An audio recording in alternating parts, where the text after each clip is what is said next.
Hello students, इस video में अभी आप देखोगे कॉन्ग्रुएंसी के बारे में सीखेंगे हम लोग, है ना, जिसको कि हिंदी में हम लोग सर्वांग समता बोलते हैं। क्या बोलते हैं?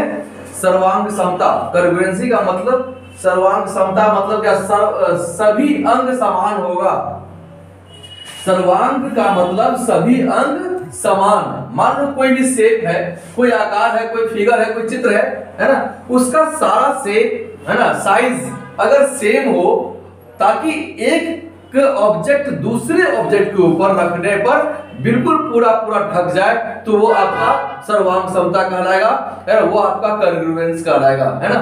तो जैसे अभी देखते हैं, हमने यहाँ पे लिखा भी है, two geometrical figures having exactly the same shape and size are known as congruent figure. अगर दो फिगर है, क्या लिखे, कोई भी ज्यामितीय दो चित्र है जिसका कि शेप और साइज दोनों का समान है, उस चित्र का, उस ज्यामितीय फिगर का, ज्यामितीय चित्र का, तो वो आपका कॉन्ग्रुएंट फिगर कहलाएगा, सर्वांगसम फिगर कहलाएगा। मतलब क्या? सारा अंग समान है। जैसे अगर कोई हम लोग लाइन लेते हैं, एक लाइन ये लिए, है ना, लाइन सेगमेंट कर दो यहाँ पे, मान लो कि ये आपका 4 सेंटीमीटर का है, दूसरा लाइन सेम और सेम हम लोग यहाँ पे लेते हैं, ये भी 4 सेंटीमीटर का है ना, दोनों 4 सेंटीमीटर का हो गया।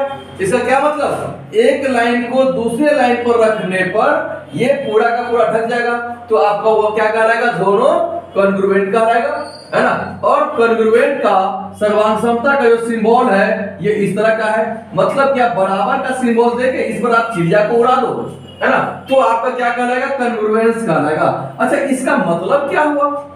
जब हम लोग जैसे अभी और देखते हैं, अगर मान लेंगे ट्रायंगल का बात करते हैं, त्रिभुज का बात करते हैं, तो एक ट्रायंगल आपका ये हो गया, दूसरा ट्रायंगल आपका ये हो गया, है ना, दोनों ट्रायंगल देखने में समान है।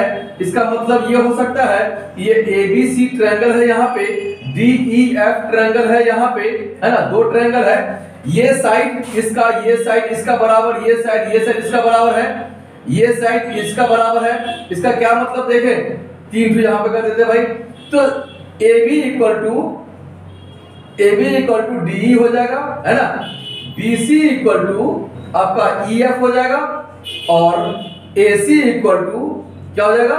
DF हो जाएगा, है ना। तो क्या देखे, ये प्रॉपर्टीज है साइड के अकॉर्डिंग, है ना, तीनों साइड बराबर है, तो साइड के अकॉर्डिंग हमारा ये दोनों ट्रायंगल आप लिख सकते हैं, ट्रायंगल ABC कॉन्ग्रुएंट होगा, सर्वांगसम होगा, ट्रायंगल DEF के, है ना। इस तरह से हम लोग इस तरह लिख सकते हैं। लिखने से पहले आपको ये चीज बताना होगा कि आप जो इसको दोनों को बराबर कह रहे हो, वो किस आधार पर कह रहे हो, किस बेसिस पर कह रहे हो, उसके लिए ये बताना होगा। जैसे अगर मान लो कोई सर्किल है, कोई वृत्त है, अगर मान इस तरह का, इसका रेडियस, ये बीच वाला पॉइंट है सेंटर, एक और मान लीजिए हम रेडियस ये सर्किल लेते हैं, है ना, इसका भी बीच में ये पॉइंट आ गया, इसका रेडियस दोनों का रेडियस बराबर है। सपोज 2 सेंटीमीटर इसका है, 2 सेंटीमीटर नहीं लग रहा भाई, ऐसा है ना, 2 सेंटीमीटर इसका भी है, तो क्या देखे, अगर दोनों 2-2 सेंटीमीटर का इसका रेडियस हो जाएगा, तो एक को दूसरे के ऊपर रखने पर पूरा का पूरा बराबर हो जाएगा। तो इसको भी क्या कहेंगे, ये आपका सर्किल का एक है, सर्किल B है, फिगर नंबर 1, है ना, फिगर नंबर B, है ना, यहाँ पे है, तो A और B दोनों क्या कहलाएगा? सर्वांगसम कहलाएगा ये दोनों। मतलब क्या? कॉन्ग्रुएंस कहलाएगा ये दोनों। तो हम लोग ये क्या सीख रहे हैं अभी इसमें, क्योंकि रेडियस जो होता है किसी भी सर्किल का, वो चाहे जिधर आप उसका लाइन ड्रॉ कर लो, उसके सर्कमफ्रेंस तक, है ना, उसके परिधि तक, है ना, तो वो आपका सारा रेडियस सेम हो जाता है। इसलिए क्या होगा? दोनों सर्किल आपका समान होगा। तो इसमें कॉन्ग्रुएंसी अगर आप बता रहे हो, तो आपको बताना होगा प्रॉपर्टीज। जैसे अगर मान लीजिए कोई एक समकोण त्रिभुज का बात कर रहे हैं हम लोग, समकोण त्रिभुज का मतलब क्या होता है? राइट एंगल ट्रायंगल, है ना। क्या मतलब समझे? राइट एंगल ट्रायंगल का बात करें, यहां पे देखते हैं, एक ये ट्रायंगल यहां लिए, है ना, एक ट्रायंगल हो गया हमारा, ये एक ट्रायंगल हो गया, ये, है ना, 2 ट्रायंगल यहां लेते हैं, तो ट्रायंगल फिर यहां पे ABC का नाम दे दो, DEF का नाम दे दो, है ना, DEF नाम दे दिए। यहां पे क्या देखते हैं? समकोण है, समकोण का मतलब होता है क्या, 90 डिग्री। समकोण का मतलब 90 डिग्री होता है। अब हमने क्या कहा है, अगर अच्छा ये बात आपको जानना होगा या फिर पता होगा तो अच्छी बात है कि इस कोण का अपोजिट साइड ये होगा आपका AC। तो ये समकोण का जो अपोजिट साइड होता है वो आपका कर्ण कहलाता है, इंग्लिश में हाइपोटेनियस कहलाता है। तो आपको बता दें इसमें ये लंब है, आधार है ना, लंब है, आधार है और कर्ण है।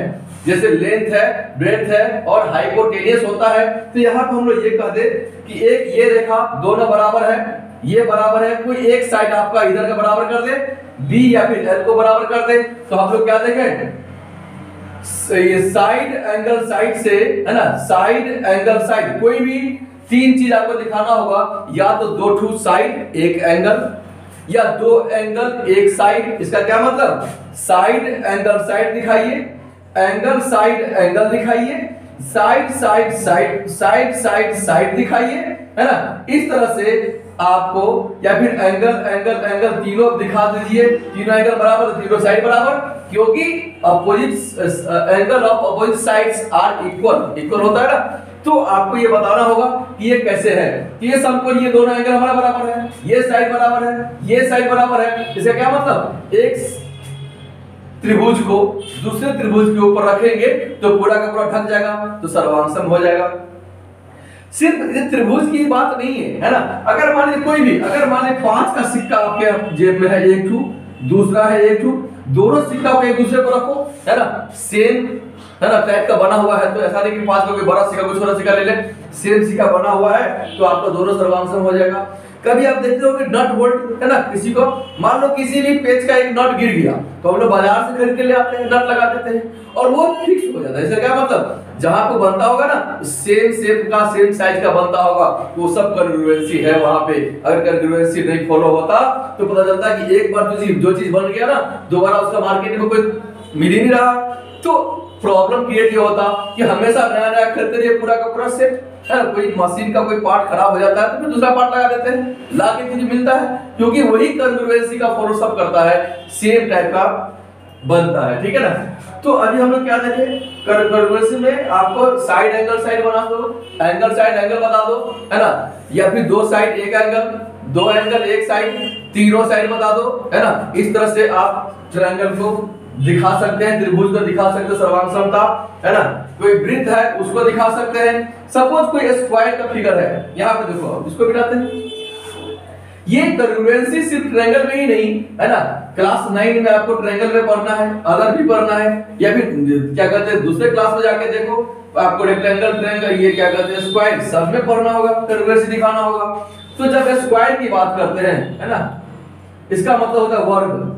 वर्ग में अगर देखते हैं क्या, तो वर्ग का चारों भुजा बराबर होता है। क्या होता है, चारों भुजा बराबर होता है वर्ग का। तो चारों भुजा बराबर होने का मतलब कि अगर दो वर्ग है, फिगर 1 है ना, फिगर A है और फिगर यहाँ पे B है, इसका साइड यहाँ पे हम लोग मान लो कि 3 सेंटीमीटर ले लें, इसका भी 3 सेंटीमीटर ले लें, तो क्या देखें, एक वर्ग का, एक स्क्वायर का एक साइड जितना होगा सारा साइड उतना ही होता है, 3 ये 3 ये 3 ये 3 ये 3 ये 3 ये 3 ये। इसका क्या मतलब, ये दोनों वर्ग आपका समान होगा, है ना, क्योंकि साइड तो बराबर है ही। दूसरी बात, इसका एंगल भी क्या होता है, सबका समकोण होता है। समकोण का मतलब क्या, एक परी रेखा पर दूसरा खड़ी रेखा लंब डाला हुआ रहता है ना। परी रेखा पर खड़ी रेखा लंब डाला हुआ रहता है, जिसको हम लोग परपेंडिकुलर बोलते हैं। परपेंडिकुलर लाइन हमेशा क्या बनाएगा, यहाँ पर भाई समकोण बनाएगा, दैट मींस राइट एंगल बनाएगा। तो ऐसे में आप कर सकते हो। जब बात कर रहे हैं रेक्टेंगल का, रेक्टेंगल में हम लोग क्या करते हैं, इसको बोलते हैं आयत। क्या बोलते हैं, आयत। अब आयत में देखते हैं क्या, लेंथ और ब्रेड्थ दो होता है। लेंथ मान लो ये है 5 सेंटीमीटर, तो ये भी होगा 5 सेंटीमीटर, ये है 2 सेंटीमीटर, तो ये भी होगा 2 सेंटीमीटर। मतलब क्या, आमने सामने की भुजा बराबर होता है, आमने सामने की भुजा बराबर होता है। इसमें दूसरा फिगर ले रहे यहाँ पे, है ना, यहाँ पे ले लो, ये है 2 सेंटीमीटर, 5 सेंटीमीटर, 2 सेंटीमीटर, 5 सेंटीमीटर। तो यहाँ पे क्या करेंगे, ये भी दोनों आपको हो गए, तो दोनों यहाँ पे इसको फिगर 1, है ना, फिगर 2 1, तो लिखो फिगर 1, है ना, कॉन्ग्रुएंसी, है ना, कॉन्ग्रुएंट है फिगर है ना 2k, जिस तरह से क्वेश्चन जिसका दिया रहे बस उस नाम से हम लोग कॉन्ग्रुएंसी का मतलब दिखा देंगे। हाँ, आपको बता रहे थे ये कॉन्ग्रुएंसी का ये सिंबल जो है ये इक्वल टू का साइन देके तब चिड़िया उड़ा देते हैं इस तरह से। इसका मतलब क्या हुआ, तो भाई इक्वल टू ही क्यों ना रह गया, है ना। इक्वल टू अगर दोनों कह रहे कि बराबर है तो दोनों इक्वली साइन रखा ही यहाँ पे, फिर इसका मतलब क्या हुआ, इसका मतलब ये हुआ बराबर तो है लेकिन 100% है ना इक्वल नहीं होता है, 99% 999% इक्वल होता है। इसीलिए कॉन्ग्रुएंसी कहते हैं क्या, हाँ उसके समान है, वही चीज नहीं है ना। सेम टू सेम है, उसके समान है, बस वो चीज नहीं है ना। अगर इक्वल टू कर दे इसका मतलब दोनों तो सेम ही है, दोनों एक ही है, एक नहीं है, दोनों दो है, दोनों मतलब 99.99% है ना इक्वल है। इसीलिए उसको हम लोग सर्वांग सम बोलते हैं, सारा अंग समान होता है इसीलिए सर्वांग सम बोलते हैं, और अंग्रेजी में उसको कॉन्ग्रुएंसी बोलते हैं। तो चाहे आप हिंदी में समझो या फिर अंग्रेजी में समझो, कॉन्ग्रुएंसी बहुत ही आसान रहेगा। ठीक है, पढ़ते रहो, समझते रहो, दिक्कत हो कमेंट करो। Thank you.